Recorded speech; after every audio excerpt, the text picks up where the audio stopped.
नमस्कार, micro FM में आपका स्वागत है। आज सुनिए आचार्य चतुर्सेन शास्त्री की लिखी कहानी कलकत्ते में एक रात। बड़े बड़े शहरों में आधुनिक सभ्यता के नए रंग ढंग छल कपट के साधन भी बन गए हैं। इस कहानी का नायक उसी का शिकार है। कलकत्ता जाने का मेरा पहला ही मौका था।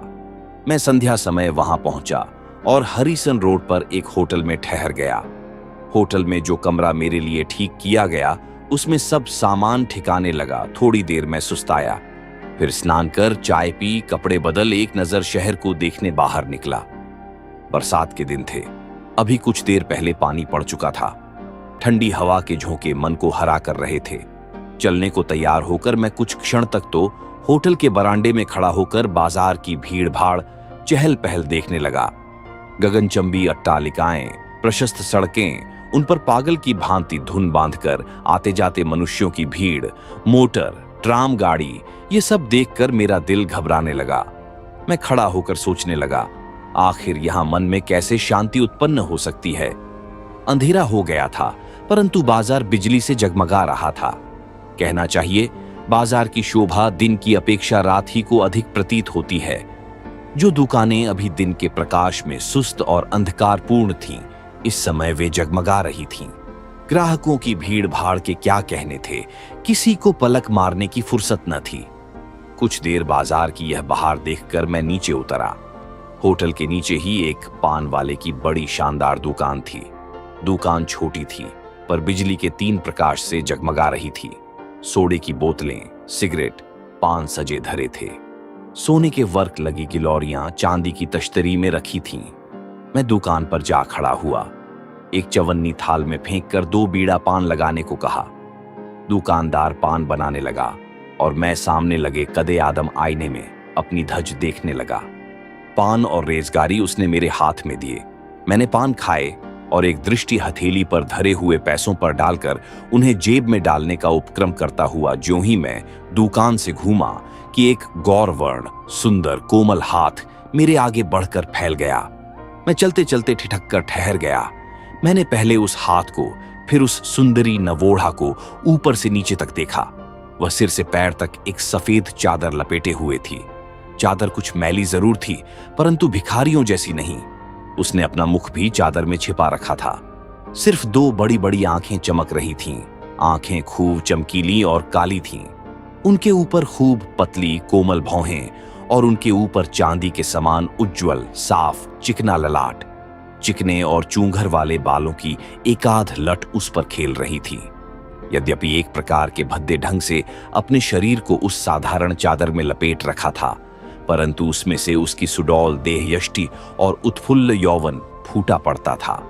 उसके मुख के शेष भाग को देखने का उपाय न था, परंतु उस पर दृष्टि डालते ही उसे देखने की प्यास प्रांखों में पैदा हो जाती थी। मैंने क्षण भर ही में उसे देख लिया। उसने मुझसे कुछ कहा नहीं। वह एक हाथ से अपनी चादर को शरीर से ठीक ठीक लपेटे दूसरा हाथ मेरे आगे पसार कर खड़ी रही। उसकी दृष्टि में भीख की याचना थी और एक गहरी करुणा भी। वह मानो कोई भेद छिपाए फिर रही थी। मैं एकाएक पागल सा हो गया, कुछ कह न सका। मैंने हाथ के कुल पैसे उसे दे दिए। पैसे पाकर उसने उन्हें बिना ही देखे मुट्ठी में भर लिया। फिर उसने एक विचित्र दृष्टि से मेरी ओर देखा। वह धीरे धीरे वहां से खिसककर सड़क के दूसरे छोर पर एक खंभे के सहारे खड़ी हो मेरी ओर देखने लगी। मुझे मालूम हुआ वह मुझसे कुछ कहना चाहती है। मेरे मन में कुछ विचित्र गुदगुदी सी पैदा होने लगी। बड़े नगर के विचित्र जीवन का मुझे कुछ ज्ञान न था। मैं देहात के शांत वातावरण में रहने वाला आदमी, परंतु वह स्त्री वहां खड़ी मेरी तरफ देखती ही रही। जहां वह खड़ी थी वहां काफी अंधेरा था। कुछ देर खड़ा मैं उसे देखता रहा। मुझे उसके निकट जाना चाहिए या नहीं, मैं यही सोचने लगा। अंत में मैं साहस करके उसके पास गया। मुझे निकट आया देख उसने अपने मुख से चादर का प्रावरण हटा लिया और बड़ी बड़ी आंखों से मेरी तरफ अभिप्रायपूर्ण दृष्टि से देखने लगी। जैसे अजगर अपनी प्रथम दृष्टि से अपने शिकार को स्तंभित कर देता है, उसी प्रकार मैं स्तंभित सा हो गया। उस अंधकार में भी उसके मुखचंद्र की आभा फूटकर निकली पड़ती थी। उसने मृदु कोमल स्वर में कहा, आप डरते तो नहीं? प्रश्न सुनकर मैं अकचका गया। मैंने कहा, नहीं, कहो क्या बात है? मेरे साथ प्राय मैं इसी ट्राम पर सवार होती हूं। आप भी इसी पर चढ़ जाइए, मुझसे दूर बैठिए। मैं जहां उतरूं आप भी उतर जाइए। वह बिना मेरे उत्तर की प्रतीक्षा किए ही सामने जाती हुई ट्राम पर चढ़ गई और मैं विकारग्रस्त रोगी की भांति बिना कुछ सोचे विचारे कूदकर ट्राम पर चढ़ गया। बाजारों, चौराहों और पार्कों को पार करती हुई ट्राम चली जा रही थी। वह रहस्यमयी स्त्री एक खिड़की के बाहर मुंह निकाले बैठी थी। उसके अंग का कोई भी हिस्सा नहीं दिखाई पड़ता था। मेरा दिल घबराने लगा। कई बार मैंने ट्राम से उतरने की इच्छा की, पर जैसे शरीर कीलों से जड़ दिया गया हो, मैं उठ ही नहीं सकता था। अब उजाड़ सा मोहल्ला आ रहा था, शायद कोई मैदान था। बाजार पीछे छूट गए थे। दूर दूर बिजली की बत्तियां टिमटिमा रही थीं। ट्राम कड़कती जा रही थी। रात अंधेरी थी और बिजली के खंभों के चारों ओर अंधकार कुछ अद्भुत सा लग रहा था। सड़कें सुनसान थीं। बहुत कम आदमी सड़कों पर आते जाते दिखाई पड़ते थे। अब मैं ऊब उठा। मेरे मन में कुछ संदेह उठ रहे थे। बड़े शहरों में बहुत सी ठगी होती है, यह सुना था। इससे मन बहुत चंचल हो रहा था। ज्यों ही ट्राम ठहरी, मैं उस पर से कूद पड़ा। साथ ही वह स्त्री भी उतर पड़ी। मैं एक ओर चलने को उद्यत हुआ ही था कि उसने बारीक और कोमल स्वर में कहा, उधर नहीं, इधर आइए। मैंने रुक कर देखा। उसने पास आकर वहीं जादू भरी आंखें मेरी आंखों में डालकर कहा, तुमने कहा था मैं डरता नहीं। मैं डरता तो नहीं। तब आगा पीछा क्या सोच रहे हो? भागने की जुगत में हो? मैं जानना चाहता हूं तुम क्या चाहती हो।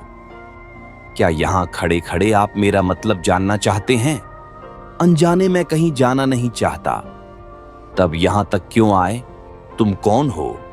एक दुखिया स्त्री। कहां रहती हो? निकट ही। वह क्या मकान दिखाई दे रहा है?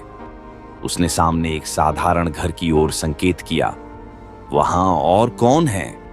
मेरा पति है। वह कोई काम क्यों नहीं करता? तुम्हें भीख मांगकर उसे खिलाना पड़ता है। पाप तो सब बातें यहीं खत्म कर देना चाहते हैं। मैं घर नहीं जाना चाहता। तुम्हें यदि कुछ सहायता चाहिए तो मैं तुम्हें दे सकता हूं। पाप चले जाइए, मुझे आपकी सहायता नहीं चाहिए, उसने हंसकर कहा और फिर ऐंठ कर चल दी। वह अद्भुत अज्ञात सुंदरी बाला मुंह अपरिचित से सुनसान रात्रि में ऐसी नोक झोंक से बातें करके चल दी। मुझे ऐसा प्रतीत हुआ कि वह किसी रस्सी से बांधकर मुझे खींचे लिए जा रही है। मैंने कहा, ठहरो, नाराज क्यों होती हो? वह खड़ी हो गई। मैंने पास जाकर कहा, आखिर तुम्हारा मतलब क्या है? साफ साफ क्यों नहीं कहती हो? उसने क्षण भर उन चमकीली आंखों से मेरी तरफ देखा, मुख पर से चादर का आवरण हटाया। उस अंधकार में भी मैं उस मोहक लावण्य को देखकर विचलित हो गया। उसने कहा, एक औरत से डरते हो? डरता नहीं हूं।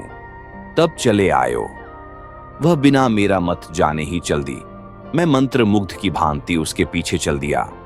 सड़क से गलियों में और गली से एक बहुत ही सकरी गली में वह घुसती ही चली गई।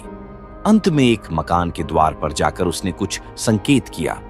एक बूढ़े आदमी ने आकर द्वार खोल दिया। वह मेरी तरफ भीतर आने का संकेत कर आगे बढ़ गई। मैं भी धड़कते हृदय से भीतर घुसकर उसके पीछे पीछे चल दिया। मेरे भीतर आने पर बूढ़ा द्वार अच्छी तरह बंद करके हमारे पीछे पीछे आने लगा। दूसरी मंजिल पर पहुंचकर उसने बूढ़े से कहा, बाबू को तुम ऊपर ले जाकर बैठाओ, मैं अभी आती हूं। यह कहकर वह तेजी से आगे बढ़ गई। मैं वहीं खड़ा उस बूढ़े का मुंह देखने लगा। उस स्थान पर बहुत अंधकार न था, फिर भी बूढ़े का चेहरा साफ साफ नहीं दिखलाई पड़ता था। उसने अदब से झुककर कहा, चलिए। वह आगे आगे चल दिया। मैं उसके पीछे चढ़ता ही गया। चौथी मंजिल पर एक खुली छत थी। उस पर एक अच्छा खासा कमरा था। कमरा बंद था। बूढ़े ने अपनी जेब से चाबी निकालकर उसे खोला, स्विच दबाकर ज्वलंत रोशनी करके मुझे भीतर आने का इशारा किया। भीतर कदम रखते ही मैं दंग रह गया। वह कमरा ऐसे अमीरी ठाठ से सजा हुआ था कि क्या कहूं। दीवारों पर खूब बढ़िया तस्वीरें लगी थीं। एक और पीतल के काम का कीमती छप्पर खट पड़ा था। फर्श पर आधे में ईरानी कालीन बिछा था और शेष आधे में बालिश्त भर मोटा गद्दा जिस पर स्वच्छ चांदनी बिछी थी। 10-12 छोटे बड़े तकिए उसमें सजे थे। फर्नीचर बहुत नफासत से सजाया गया था। कई वाद्य यंत्र और ग्रामोफोन कैबिनेट भी वहां रखे थे। ये सब कुछ देखकर मेरी आंखें चौंधिया गईं। एक भिक्षुक स्त्री का यह ठाठ, उसका मुझे फंसाकर लाने में क्या अभिप्राय हो सकता है? वह भिक्षुकी तो है नहीं, निस्संदेह कोई मायाविनी है। उसके सौंदर्य को तो मैं प्रथम ही भांप चुका हूं। अब उसके धन वैभव का भी यह रंग ढंग दिखलाई पड़ रहा है। मैं महामूर्ख की भांति हक्का बक्का होकर कमरे की प्रत्येक चीज को देख रहा था। बीच बीच में घबरा भी उठता था कि कहीं कोई आफत न सिर पर आ टूटे। वही बूढ़ा एक बड़ी ट्रे में बहुत सा नाश्ते का सामान ले आया। उसमें अनेक बंगाली अंग्रेजी मिठाइयां, नमकीन, चाय, फल, मेवा और न जाने क्या क्या चीजें थीं। सब कुछ बहुत बढ़िया था। राजाओं को भी ऐसा नाश्ता शायद ही नसीब होता हो। बूढ़े ने नाश्ता सामने रखकर कहा, मालकिन अभी तशरीफ ला रही हैं, तब तक आप थोड़ा जल खा लीजिए। मेरा मन क्या जल खाने में था। मैंने अकचकाकर कहा, तुम्हारी मालकिन कौन है? कहाँ है? जो मुझे लाई थीं, क्या वही हैं? बूढ़े ने विनीत स्वर में कहा, सरकार, ये सब कुछ आप उन्हीं से पूछ लीजिए। वह चला गया। मैं उठकर टहलने लगा। जलपान मैंने नहीं किया। अगर इसमें जहर मिला हो तब, कोई धोखे की बात हो तो। मैं उस आफत से भागने की जुगत लड़ाने लगा, परंतु रह रहकर मेरे पैर जकड़े जाते थे। मैं अभी सोच ही रहा था कि एक परम सुंदरी युवती ने कमरे में कदम रखा। वह बहुमूल्य साड़ी पहने थी, जिसके जिस्म पर सोफियाने और नाजुक रत्न जटित गहने थे।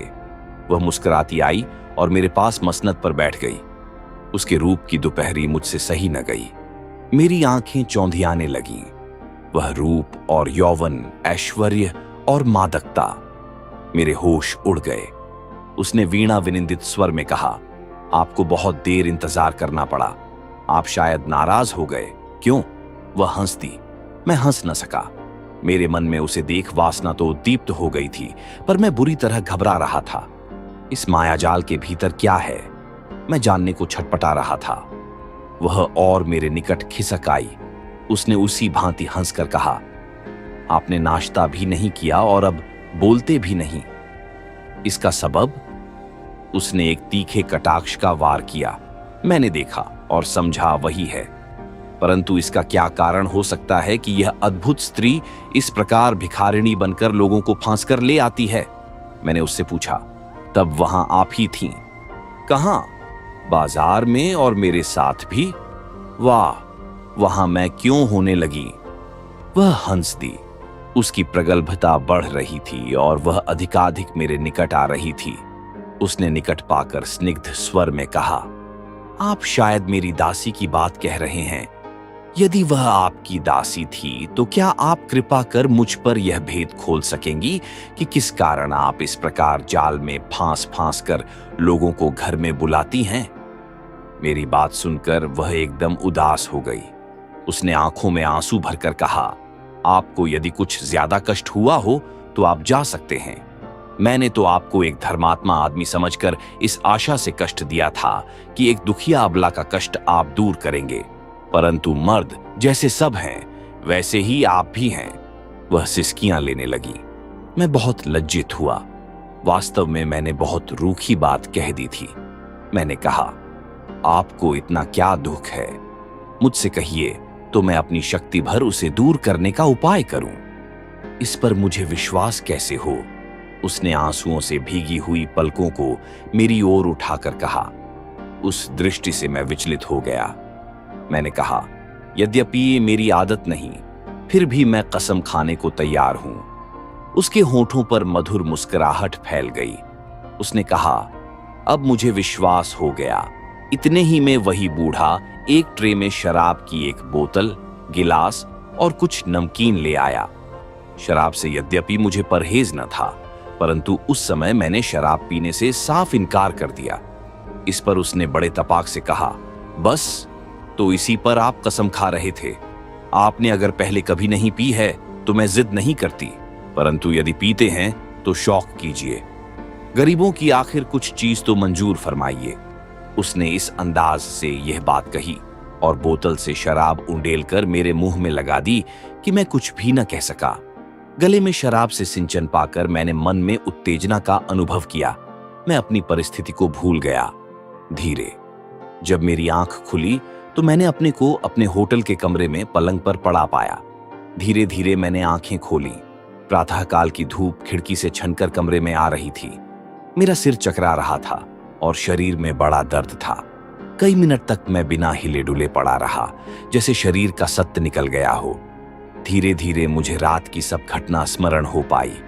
मैं हड़बड़ाकर उठ खड़ा हुआ। पहले मुझे यह नहीं मालूम हुआ कि मैं होटल में हूं। पीछे मैंने अपने कमरे को पहचाना। सब बातें स्वप्न के समान आंखों में घूमने लगीं। सिर अब भी दर्द से फटा पड़ता था। मैं उठकर बैठ गया और दोनों हाथों से सिर को दबाकर बैठा रहा। मैं यहां कैसे आ गया? रात क्या मैं वहां नहीं गया था? नहीं नहीं, सचमुच गया था। मैंने देखा मेरे शरीर पर वही कपड़े थे जो मैंने शाम को घूमने जाने के समय पहने थे। एकाएक मैंने देखा मेरे हाथ की हीरे की अंगूठी गायब है। घड़ी की चेन भी नदारद है। जेब का मनी बैग भी नहीं है। ये देखकर तो मैं बिल्कुल बौखला गया। मैंने घंटी बजाई। नौकर ने आकर बताया कि आप बहुत रात गए पाए थे। आपने ज्यादा शराब पी ली थी, इससे बदहवास हो गए थे। आपके जिन मित्र के यहाँ आपकी दावत थी, उनके 2 नौकर आपको यहाँ गाड़ी पर पहुंचा गए थे। मैंने जल्दी जल्दी कोट बदन पर डाला और धड़धड़ाता हुआ पुलिस ऑफिस में पहुंचा। सब घटना की मैंने रिपोर्ट लिखाई। मेरा वर्णन सुनकर इंस्पेक्टर मुस्कुराने लगे। वे तुरंत ही 2 कांस्टेबलों को लेकर मेरे साथ चल दिए। मैं अनायास ही ठिकाने पर जा पहुंचा। जिस घर में जाकर मैं बेवकूफ बना था, इस समय उसके दरवाजे में ताला पड़ा था और उस पर टू लेट का साइन बोर्ड लगा था। पूछने पर पड़ोस के एक संभ्रांत बंगाली महाशय ने आकर कहा कि यह मकान उन्हीं का है और किराए को खाली है तथा कई महीने से इसमें कोई नहीं रहता है। जब मैंने उनसे रात की घटना का जिक्र किया तो वह हंसने लगे।